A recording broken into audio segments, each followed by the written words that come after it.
বস্তা পচা রাজনীতিকে বলা দরকার তোমাকে লাল কার্ড। আপনারা পাবনা থেকে লাল কার্ড দেখাতে পারবেন? মোবারকবাদ। এর জন্য প্রয়োজন একটা অর্থবহ সংস্কার। সংস্কারের প্রস্তাবনা পাশ করার জন্য হবে গণভোট একই দিনে। সুতরাং আমাদের প্রথম ভোটটা হবে ইনশাআল্লাহ গণভোটে হা। গণভোটে কি বলবেন? আরো জোরে বলেন, কি বলবেন? পাবনার প্রত্যেকটি ব্যক্তিকে হা বলার জন্য উৎসাহিত করবেন। গণভোটে হা বলা মানে হচ্ছে আজাদি, না বলা মানে হচ্ছে গোলামি। আমরা আজাদি চাই না গোলামি চাই? অতএব হা ভোট হবে আজাদির পক্ষে ইনশাআল্লাহ। দ্বিতীয় ভোটটা হবে সরকার গঠনের জন্য। হা ভোট যদি জয়ী হয় সরকার গঠন সফল হবে ইনশাআল্লাহ। আর হা ভোট যদি কোনো কারণে আল্লাহ না করুন পরাজিত হয়, সরকার গঠন করে কিছুই হবে না। ওই আবার ফেসিবাদ। আমরা সেই ফেসিবাদ চাই না। আমরা একা নই, এই দেশের শাসন ব্যবস্থা হাতে নিয়ে আমরা মজা লুটতে চাই না।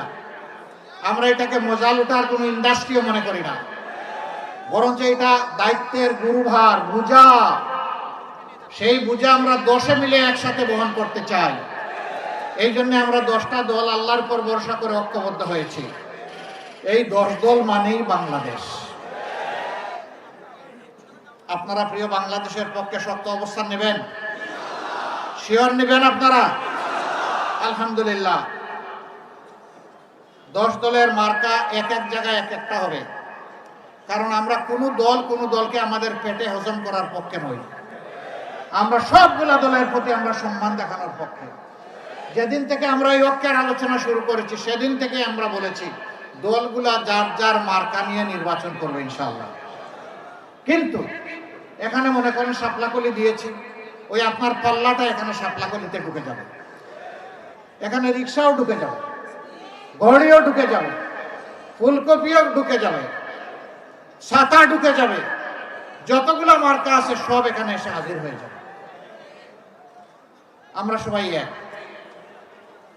10টা মানুষের 20টা হাত এক হয়ে গেছে। এখন এই এক মার্কার পক্ষে আমরা লড়ে যাব ইনশাআল্লাহ।